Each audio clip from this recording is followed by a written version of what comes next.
Good morning, and once again, welcome back to the third lesson on figures of speech. May I remind you once again, figures of speech are very important from the examination point of view. So please take down enough notes. Shall we continue? 20. Figure of speech number 20. Hyperbole. It is pronounced hyperbole, not hyperbole. What's this? It is an exaggeration. We exaggerate something in order to emphasize a point that the writer wants to emphasize. Let's look at some examples. The bag weighed a ton. A bag doesn't generally weigh a ton. Indeed, it doesn't. She is as heavy as an elephant. Oh, that is a real hyperbole. No one weighs as heavy as an elephant. Does anyone do that? No. My grandmother is as old as the hills. Hills have been there for centuries. So this is an exaggeration. I am trying to solve a million issues these days. A million issues. It simply emphasizes or stresses the seriousness of the issue that one is engaged with. I am so hungry, I could eat a horse. This is an exaggeration. She is as skinny as a toothpick. Okay. Now from literature, can you read? I have put them together because I want to create an overall picture of this. I love you, dear. I love you till China and Africa meet. Two continents. And the river jumps over the mountain. What an exaggeration. And the salmon sing in the street. I love you till the ocean is folded and hung up to a dry, and the 7 stars go smoking like geese about the sky. This is a perfect example of hyperbole, all exaggerated. None of the things mentioned here is going to happen in real life. This is from a poem by Auden, W.H. Auden, as I walked out one evening. Okay. Next one is irony. Now, there are 3 types of irony. I don't know whether you have heard about these 3 types. From the examination point of view, it is important. So what we all know is, when we use irony, the speaker uses a few words, but actually he means something else. What he means is quite opposite of what the words literally mean. This is the shortest, the simplest definition of irony. Now let's have a look at 3 types of irony. That's very important. Verbal irony, situational irony, dramatic irony. Let's take each. Verbal irony is the use of words that say the opposite of what the speaker really means. He means one thing, but he uses words which have a different meaning. Examples will take care of the problem now. My friends' kids get along. Get along. Okay, good. Like cats and dogs. You know how well cats and dogs get along. So when I say my friends' kids get along, like cats and dogs, it's very clear. Okay. The doctor is as kind-hearted as a wolf. So, kind-hearted as a wolf. That means very greedy. His argument was as clear as mud. Okay, it was not about clear. The new manager is as friendly as a rattlesnake. Rattlesnakes are not very friendly. Now let us look at situational irony. What is this? It simply means what the reader or the audience actually expect from a situation doesn't happen. Just the opposite happens. It involves events or incidents that happen contrary to one's expectation. The reality differs from the expectation. When you watch a film or when you read a novel, from the rising action, you expect something. But actually, what is going to happen is just the opposite of your expectation. This is situational irony. Now, simple examples are not possible. So I will bring to your notice a short story by O. Henry. I think all of you know this story. The Gift of the Magi. Bella cuts off her hair to buy Jim a new fob chain for his wristwatch. When she presents this gift to him, we expect him to be overwhelmed with joy. Instead, Jim is shocked. Why? Because he has sold his watch in order to buy her new combs for her long hair. This is situational irony. Okay? What Bella has expected does not happen here. Jim is not excited because he has already done something that would really make, he thought would make Bella happy. But things here are just the opposite of their expectations. Now, dramatic irony. This is very simple. The audience know that something is going to happen to the characters on the stage. Or the audience or the readers know what is going to happen to the characters in a text. But the characters involved do not know what is going to happen to them. Take a simple example. Let us take a typical Hindi movie. Okay, the hero and the heroine, they're having a very good time in a club, they're dancing, enjoying. In the meantime, the villain plants a bomb in their car. And the audience, they know something is going to happen to the hero and the heroine, and they get into the car, they drive, and this is going to explode. But do they know? No. This is dramatic irony. The readers or the audience know what is going to happen to the protagonist, but they themselves do not know. This is dramatic irony. I'll give an example from Edgar Allan Poe's famous short story, The Telltale Heart. The readers know that the narrator has just committed a murder, the narrator of the story, and placed the dismembered body under the floorboards. However, the policeman questioning him is unaware of this information. We know, but here the policeman does not know. This is dramatic irony. Next one, Henning. This was asked this year by the University of Hyderabad. Okay, and they asked the same example. In fact, I had given to your senior friends. Okay. Commonly, it's a simple stop, compound, or figurative phrase replacing a common noun. Look at the examples.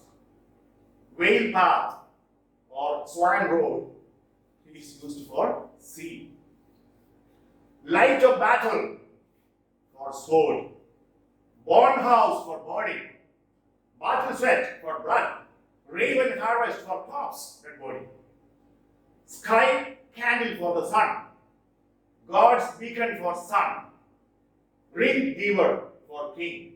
Ring giver, sorry, that is R is missing there. Ring giver for king. More. Angle biter, a very young child. Bean counter, an accountant. Bookworm, someone who reads a lot. Fender bender, a car accident, minor. Four eyes, someone who wears glasses. First lady, the president, the wife of the president. Intelligence in handsome, teacher. Proud noser, someone who tries to impress the authorities. I have given you as many examples as possible. Suppose an example comes from here for your next exam, you will be at an advantage. Gumshoe, a detective. Tree hugger, protector of the environment. Pig skin, a football. Rat, small babies who crawl on the floor. Couch potato, someone who is very lazy and sits in front of television for longer hours.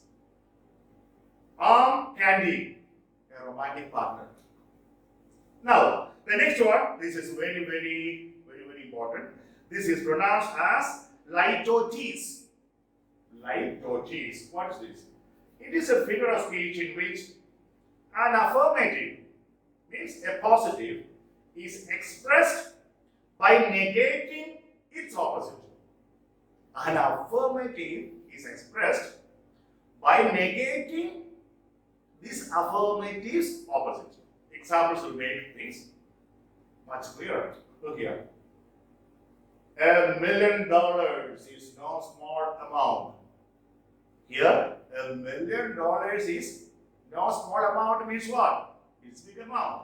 So, $1 million is a big amount. That is affirmative. Now, this affirmative is stated by negating its opposite, small amount. No small amount. Get the point? Okay. Another one. They do not seem the happiest couple around. Instead of saying they are unhappy, we use, we negate the opposite and then create the affirmative. They do not seem the happiest couple around. We use it in our day-to-day dialogues and conversations. New York is not an ordinary city. That means it's an extraordinary city. Now, this extraordinary is brought into our mind by negating extraordinary's opposite, ordinary. That's it. Next, malapropism is very easy. Malapropism was a word, or this term has its origin from R.B. Sheldon's play, The Rivals. There is a character, this is Malaprop. And Malaprop always confuses words. Okay, she uses one word for the incorrect word she uses. For example, she says, he has reached the pineapple of his career. He has reached the pineapple of his career. What does she actually mean? The pinnacle. Okay, so similar sounding words are confused. That's known as malapropism. It has its origin in R.B. Sheldon's play, The Rivals, where Mrs. Malaprop is given to this disease. Okay, anyway, I have already explained it. And this is also known by another name, dogberism. Dogberism equal to malapropism. You can read and take down notes. I have explained to you what it actually is. Look at this one. Rainy weather can be hard on the sinuses. What is sinuses, But here, instead of using sinuses, what has the speaker used? Sciences. Is that because these words sound similar? I have no delusions to the past. No delusions. Allusions. You could have knocked me over with a fender. Instead of using feather, used fender. Similar sounding words. That's malapropism. Unfortunately, my affluence over my niece is very small.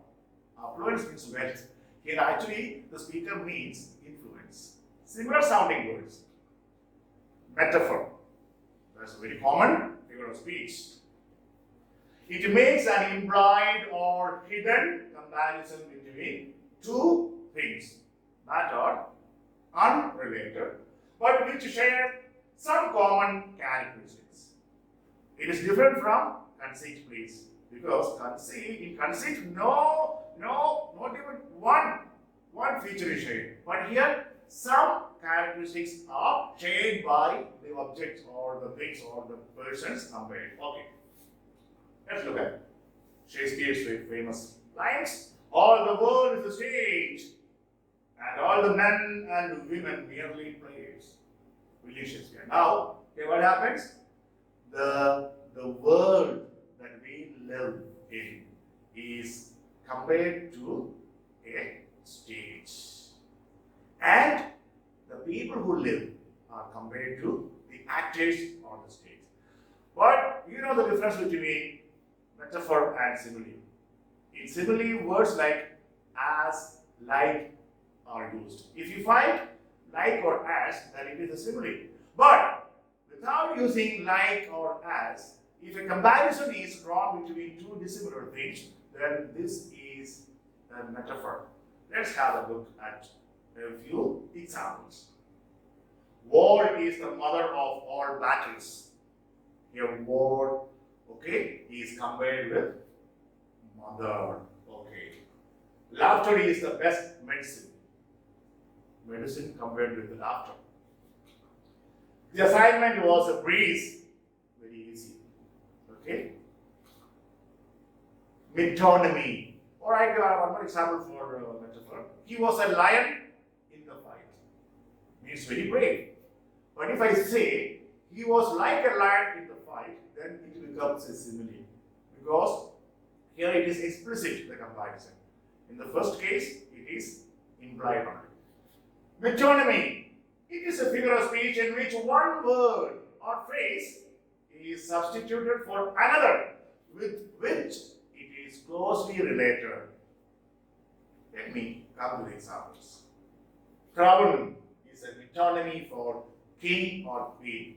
Here, crown is closely associated with the king or queen.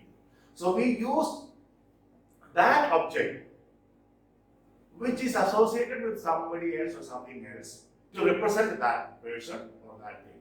Okay, crown for the king or for the queen. Next one, Hollywood. What is that? It is for the American film industry. Bollywood for Indian film industry. Mollywood for Malayalam film industry, right? Another one, cross stands for Christ, Jesus Christ. Okay. The pen is mightier than the sword. See, here pen stands for the written word. Okay. This is the metonymy. Sword stands for military aggression. Silver screen for movies or theatre, etc. Silver screen. Suits for business people. Silicon Valley for the tech industry. Silver fox for an attractive old man. Sorry. N is missing. Ears for giving attention or listening. Brass for high-ranking officials. These are all metonymies. Let's take Ulysses, right, and see. Friends, Romans. Countrymen, lend me your ears. Means give me your attention. Ears. Give me your attention. Because we use ears to listen. I am mighty glad, Georgia. I am mighty glad Georgia waited till after Christmas before it seceded. During the American Civil War. Georgia here represents the administration, the government, the people of that Georgia town. This is a metonymy. And this is taken from Gone with the Wind by Margaret Mitchell. Oh, for a draft of vintage. This is from John Keats's famous poem, Ode to Nightingale. Here, vintage. What is vintage? Vintage is a place where high quality wine is produced. So when he says, oh, for a draft, a glass of vintage, for wine. So your vintage, that place where high quality wine is produced, represents wine itself. Metonymy. That's all for today. This has been a very brief class. I don't want to load you with a lot of figures of speech in one lesson. We have just begun our classes. So go comfortably, and you must must be very happy, and you must not feel that a lot of information is stuffed upon you. No. As we go ahead and as you get used to my style of teaching and lessons, we can speed up.